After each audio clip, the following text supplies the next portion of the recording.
જૂનાગઢમાં સતત વરસી રહેલા વરસાદને પગલે ગિરનાર પર્વત અને ભવનાથ વિસ્તારમાં કુદરતી સૌંદર્ય ખીલી ઉઠ્યું છે। ગિરનારની હરિયાળી અને વરસાદના કારણે વહેતા ઝરણા પ્રવાસીઓ માટે આકર્ષણનું કેન્દ્ર બન્યા છે। ત્યારે વીકેન્ડનો લાભ લઈ મોટી સંખ્યામાં પ્રવાસીઓ ભવનાથ, જટાશંકર અને ગિરનાર પહોંચ્યા, જ્યાં સૌએ વરસાદી માહોલનો મનમોહક આનંદ માણ્યો। મહત્વનું છે કે ગિરનાર પર્વત પર વરસી રહેલા વરસાદને કારણે સમગ્ર વિસ્તાર હરિયાળીથી છવાઈ ગયો છે। ગિરનારની ઊંચી ટેકરીઓ પરથી વહેતા ઝરણા, ઢંકાયેલું પર્વતીય સૌંદર્ય અને ઠંડો પવન પ્રવાસીઓને મંત્રમુગ્ધ કરી રહ્યો છે। તો વરસાદના કારણે ગિરનારના વિવિધ સ્થળોએ નાના મોટા ઝરણા વહેતા થતા સમગ્ર વિસ્તારનું સૌંદર્ય વધુ મનોહર બન્યું છે। પ્રવાસીઓએ પણ ગિરનારના આ વરસાદી વાતાવરણની પ્રશંસા કરી અને કુદરતની નજીક આવીને મળતી શાંતિ તથા આનંદની અનુભૂતિ વ્યક્ત કરી હતી। વિસાવદર તાલુકાના લીમધરા ગામથી આવું છું અને આજે અમે સવારથી જ અહીંયા ગિરનારની જૂની સીડીએ ફરીએ છીએ। વરસાદનું વાતાવરણ બહુ સરસ છે, એટલે ઝરણામાં પાણી સરસ છે, એટલે બહુ મજા આવે એવું છે। ચોમાસામાં એનું વાતાવરણ કેવું અને શા માટે આ હોટ ફેવરિટ પ્લેસ બને? એક તો પેલા અંદર જતા એકદમ શાંતિની અનુભૂતિ થાય, અને બીજું એ છે કે આપણે ટૂંકા સમયગાળામાં એટલે નજીકના વિસ્તારમાં ફરી શકીએ એવી જગ્યા છે। આપણે કાશ્મીર કે બીજી કેરલા એવી જગ્યાએ ન જઈ શકીએ, તો અહીંયા એનું વાતાવરણ એવું જ છે અને આપણી નજીકના વિસ્તારમાં છે।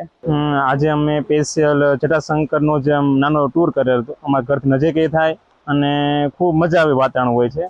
ખાસ કરીને ચોમાસામાં આ વિસ્તારમાં તો આમ કુદરતનું સૌંદર્ય ફૂલ એન્જોય કરાવે એવું હોય છે, અને એમાં આજે તો વરસાદની મહેર છે એટલે ખૂબ મજા આવે છે। ખાસ કરીને કેવું ઝરણા ચાલુ થઈ ગયા? હા, ઝરણા જોઈને એમાં પગના છબછબિયા કરીને ખૂબ મજા આવે। ઝરણા ઉપરથી આવતા હોય એના ધોધ અને મોટા મોટા જે લાકડા અને બધું જોઈને આપણને આમ કુદરતના ખોળે આવી ગયા એવું લાગે। અત્યારનો એનો માહોલ જોઈને એવું જ લાગે છે કે આપણે બીજા રાજ્યમાં આવી ગયા છીએ। જેમ અહીંયા તમે જોઈ શકો છો, આજુબાજુ ઝરણા વહી રહ્યા છે, ફૂલ વરસાદ ચાલુ છે, તો અમે વરસાદની મજા લેવા માટે જ અહીંયા આવેલા છીએ।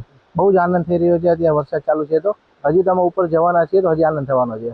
ગિરનાર પર્વત અને ભવનાથ તળેટીમાં આજે ફરી વહેલી સવારથી જ વરસાદી માહોલ છે, અને આપ જોઈ શકો છો કે ગિરનાર પર્વત પર જે વરસાદ વરસી રહ્યો છે, જેના કારણે જે ઝરણાઓ છે તે હાલ વહેતા થયા છે અને પાણીની આવક ધીમી ધારે શરૂ થઈ છે।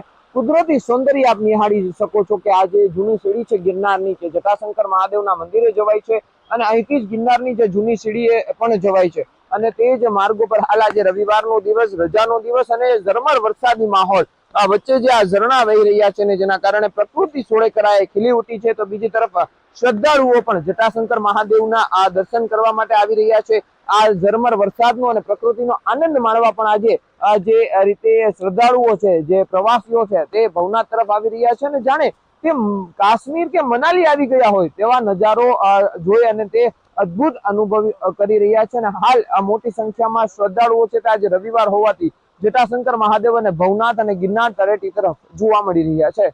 અમાર બખાઈ ન્યૂઝ 18 ગુજરાતી, જૂનાગઢ।